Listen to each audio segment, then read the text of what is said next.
Well, I think first and foremost, we have to look at the demand for the human and sex trafficking. We have to go after it and stop that.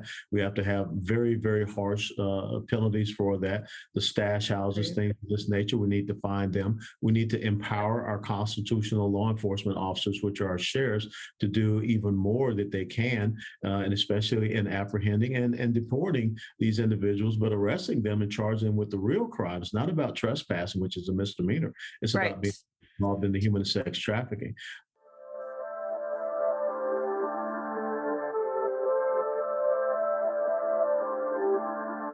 A bicyclist in Florida got a strange email from Google. It said law enforcement was requesting his user data. He had 10 days to go to court if he wanted to fight it. The bicyclist later found out that he was a suspect in a burglary. His Google location pinged him near the scene of the crime nearly 1 year ago. Law enforcement wanted access to his phone. However, he was innocent. He was simply in the wrong place at the wrong time, but his phone seemed to have betrayed him. This is why having a VPN like Virtual Shield is so important. Virtual Shield can hide your location from tech giants, on top of already hiding your internet history from your ISP. Using VPN prevents tech companies and law enforcement from false accusations like they did to this bicyclist. I highly recommend Virtual Shield VPN. Get 50% off for life with a free 30-day trial only by downloading it today. Go to virtualshield.com/Natly Denise or click the link in the description below. Ladies and gentlemen, muchachos y muchachas, I am here with Lieutenant Colonel Allen West. And Allen West, I'm so honored to have you on my podcast. Thank you so much for making the time to be here. Well, it's a pleasure to be with you, Natly, and Feliz Navidad, Merry Christmas. Thank you. Great holiday season. Thank you so much. Thank you. Lieutenant Colonel, I brought you on here. By the way, we met at the Reawakening Tour. Thank you so much for introducing yourself and making the time to chat with me just a little bit. And, as I introduced myself, I did also introduce the subject that I'm more platformed on, and that is human trafficking. And, this is something that I'm very passionate about combating. And I wanted to pick your brain a little bit about it. So, as you know, Allen West, we have had a problem, and we've had it domestic, and now we've had a border problem as well. But I really wanted to, kind of unravel your thinking on what you think this whole, crisis, what it'll take to combat it, and what it entails as us, the public, to also join in the effort. Well, first and foremost, I think the thing we have to realize is we have to admit that we do have a problem, and we also need to get people better educated and better informed. This is not just about people that want to cross the Rio Grande River and try to get job opportunities. We are participating in a new slavery trade system here in the United States of America, and it is affecting the fact that 150 different countries are funneling people across the border into the United States of America. So here in Texas, you have to realize that this is not just about the human trafficking, it is about the drug trafficking. And in this past year, we have seen the highest amount of drug overdoses in the history of the United States of America, over 100,000. And that's because of the fentanyl that is being smuggled across the border. Then you also talk about the human trafficking, which is, again, part of this new slave trade that we have going on. And these cartel members are making $25 to $30 million a week on human trafficking. And then you talk about the other thing, a part of that is the sex trafficking, especially when you look at young children that are being brought across this border, they're being funneled in. We've seen the airplanes that most recently landed in Westchester County, New York, with illegal immigrant minor children. Where did they go? In Texas, we had the Kay Bailey Hutchinson Convention Center filled with about 10 to 12,000 of single young military age males. Where did they go? And so we have big questions, especially you're down in Houston, I'm up here in Dallas. We are the top two cities in the United States of America for sex trafficking. And so this has to stop, because the state of Texas as a whole, which has a 1,254-mile border with Mexico, is the #1 state in the country for human and sex trafficking. Absolutely. And, and that's just, we touched on high points, the topography of the border, right? We've already had a domestic problem in the United States alone. but especially in Texas, there are so many facets to it. One that I take on very passionately is the counter-trafficking organizations, the ministries that have been in the fight before anybody knew what human trafficking was. One concern of mine specifically is that there aren't enough survivor beds in the United States alone, that just on an individualistic effort to understand where we're at. I counted 868 beds pre-COVID. So as you can imagine, we've probably diminished from that figure quite drastically. So there aren't enough beds.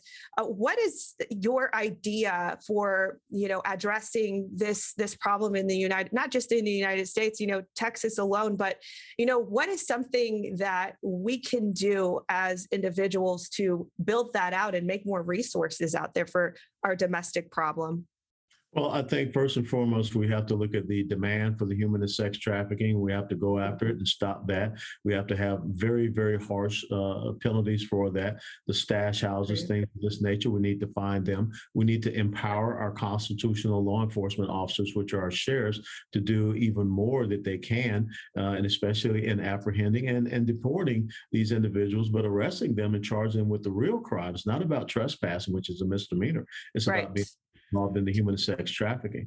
I think also what we need to do is we need to look at the cartels. They're not just a business organization, they're a terrorist organization. And we cannot continue to aid And we cannot continue to aid and abet what is going on by just turning a blind eye to it. And then we have to care about the victims. That's, there are two great organizations, one down in Houston, which is called Childproof America, and another one up here in Dallas, which is called Untrafficked. And I've been talking to them about how we can get more resources from the state instead of spending money on more construction on college and university campuses. We need to be looking at how we can provide for the victims, because we want to break this cycle. And we can't break this cycle if we don't provide any means for people to recover from this horrific thing called human and sex trafficking. So those are some of the things that I want to do. But first of all, we've got to go after the demand and cut off the supply and cut off the ability for these terrorist organizations, the cartels, to make millions upon billions of dollars really off of this. And advertising on social media to have young Texans to go pick up these individuals at drop-off points and, transport them into Houston or whatever their local stash place is. Right, 100%. And I agree with everything you said. And I do believe that this is the correct way to address the problem. But you also touched on a point that I also find very important, and that's the education piece. Now, as far as, our passion for combating human trafficking, I think as just a general public, I would even consider myself just a regular schmegular person who just jumped into action as a volunteer in a volunteer standpoint. But so I did that, and now I have a lot more understanding of what it entails, on the process side and then on the combating side. As far as the general public, why would it be important for them to become educated in this field in order to, combat the problem themselves in a grassroots effort? Well, you see all these signs that say, see something, say something when it comes to terrorist attacks. We need to see something and say something when it comes to this trafficking issue. And I guarantee you that there are people that know someone that's involved in this and that is benefiting from this, and they're not aware of it. And we need to make them aware of it. As a matter of fact, the Childproof America will be having a national education summit down there in Houston. Well, actually over in Sugar Land, the arena there. I believe it's the 14th and 15th of January, and I'll be down there to MC that event. And hopefully we can get a lot of people that will show up, because Houston is a ground zero location for this. And we got to make sure that we, the better informed and educated people are on this issue, the more they will see it as being abhorrent and they will not accept it. When I'm traveling around Texas and I tell people that we live in the state that is #1 for human and sex trafficking, they're absolutely appalled, because a lot of times they have not heard that. And if you want to talk about one of the reasons I'm running for governor is because we have a governor that's not talking about it. And I find that very disconcerting, because this is a moral issue.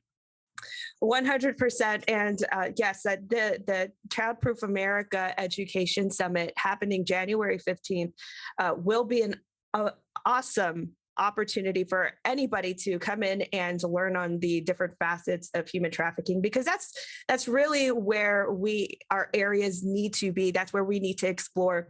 What are the different facets of, the breaking process, the grooming process, the traumatology, the effects it has on the brain?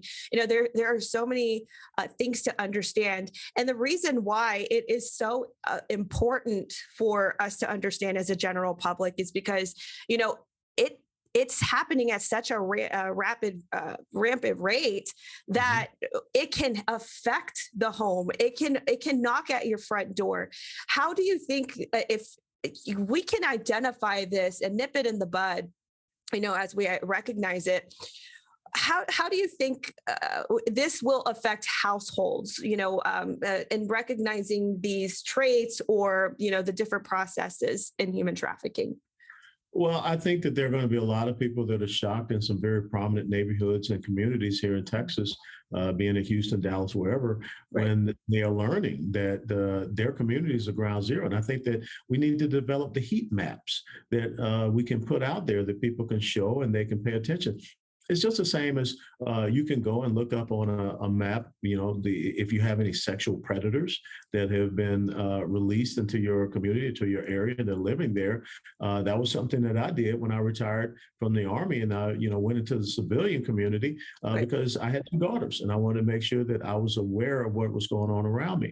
And so I think that that's something that we can do. These organizations that are working with human trafficking, sex trafficking, is put the heat maps out there, the intensity maps, and get more attention. And, your podcast is a great platform to do that by, as yes, well as media outlets and means that we can use on social media. So I think that's the thing that we have to get folks to realize that this is not just something that, it's happening down there in South Texas, and right, it's not, coming anywhere near me. No, it is coming close to you. And when you talk to the well-heeled people up here in Dallas and Highland Park and University Park and tell them that, this is where it's happening in your communities, right, then they're just absolutely astonished. And so I think if we can start having those open conversations, we get people more aware and we break through the shock factor, then they become even better allies. And again, they become the scouts that are out there that see things that don't make sense, see things that are happening in the late night hours or trends and indicators, and they start to report those things. Right. Yes, I 100% agree. And just enough for us to because our hearts need to be disturbed in order to jump into action, I believe. What could happen if the general public does not become educated in combating this issue? How could you perceive that this would affect our future generations should we not have that ability to identify these things? Well, one of the things that I tell folks up here is that, every single night up here in the Dallas area, some little boy, some little girl will be sexually abused by an adult. And you can just see their faces. I mean, the life comes out of their faces. The women drop their heads. And I think that that's what we have to do. We have to, really go after people's hearts to understand the criticality of this issue, because guess what we're going to raise? We're going to raise up a generation of very damaged children. And when you start to look at the pornography industry and what have you, a lot of the people that have been abused as children, sexually, physically, mentally, spiritually, that's where they end up going, yes, into drug abuse or into the sex industry, whatever. And that's one of the things that we have to make sure that we do not allow to happen. I was talking to some folks, and the question they ask you is, wouldn't it be great if we had gaming and casinos and everything like that here in Texas? And would you support that? And I will tell them no.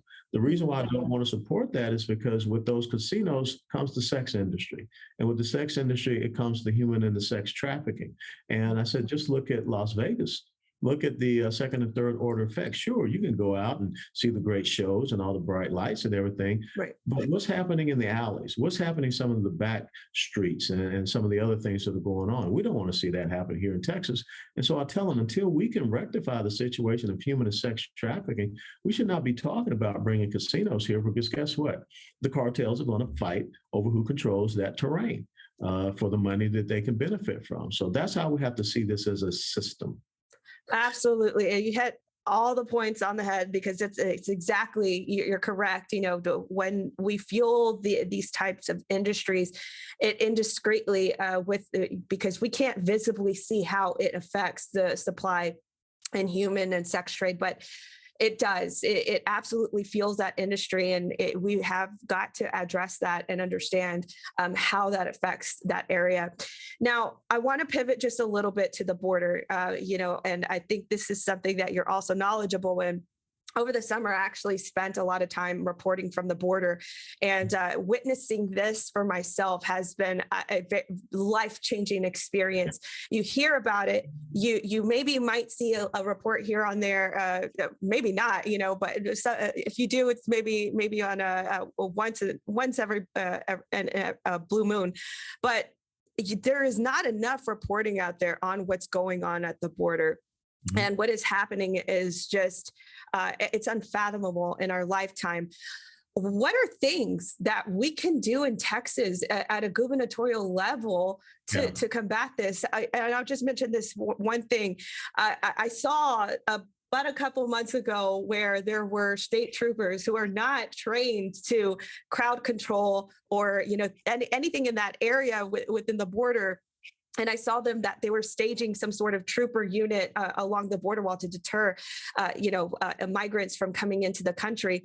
In my honest opinion, we had, this is just a personal opinion of mine, but we had an advocate for the past 4 years to build our Texas wall, and yet we didn't. But yet there is an individual that has been in office in Texas that has had far enough time in order to advocate for this type of security. What can we do, Lieutenant Colonel, to combat this problem at the border? Well, first and foremost, you have to understand that Texas is a sovereign state. Right. And the Constitution of the United States of America says that there are two things that the federal government must provide to every state in the union. Number one is a Republican form of government. That doesn't mean Republican Party. It means the constitutional republic form of government. And the second thing is to protect every state in the union from invasion. And when you have a federal government, this current administration, which is unconstitutionally implemented an open borders policy, well, guess what? The Constitution, the founding fathers in their brilliance, also gave the states the ability to be able to rectify that situation. And it says, if actually invaded when there's imminent danger without any admit of delay. And it lists all the actions that they can do. And so as a sovereign state, we have the power to protect this 1,254-mile border. We're in a war. This is an insurgency that we're fighting. This is no different from what I saw in the military being at the border of Pakistan and Afghanistan. And we have to control it. The fact that our National Guard members are being fired upon by cartel members and they're taking no action, that only emboldens this terrorist organization, this enemy. So what we have to do is create and establish a border control zone. We have to be able to say that no illegal immigrants are going to be able to get outside this zone. The Rio Grande River is the southern part of that zone. The Highway 90, which pretty much so goes from east to west all the way out, is the northern portion of that boundary. And then you have those different sectors. You have the El Paso sector, you have the Big Bend sector, the Del Rio sector, Laredo, Rio Grande Valley sector. And then we look at how we can work with our border community sheriffs and make sure that they can deputize more people to help them out there. Because look at Kinney County, which is there just east of Del Rio and Valverde County. He's got 14, almost 1,600 square miles of land. He only has 6 sheriff deputies. You can't cover 1,600 square miles with 6 sheriff deputies, 24/7, 365. So how do we augment that? We got to look at our National Guard. The Texas Military Department has 26,000 members in this, the Air Guard, the National Guard, and the State Guard. How do we task organize those people in each one of those sectors and give them the right mission, the task and purpose, and the rule of engagement? What we have to say here is that we're going to stop it. we're going to apprehend and deport people. We're not going to just say you can come here freely. The other thing is that since you have these non-governmental organizations that are down there, 501c3, not-for-profit organizations, you got to revoke their licenses because they are aiding and abetting human and sex trafficking.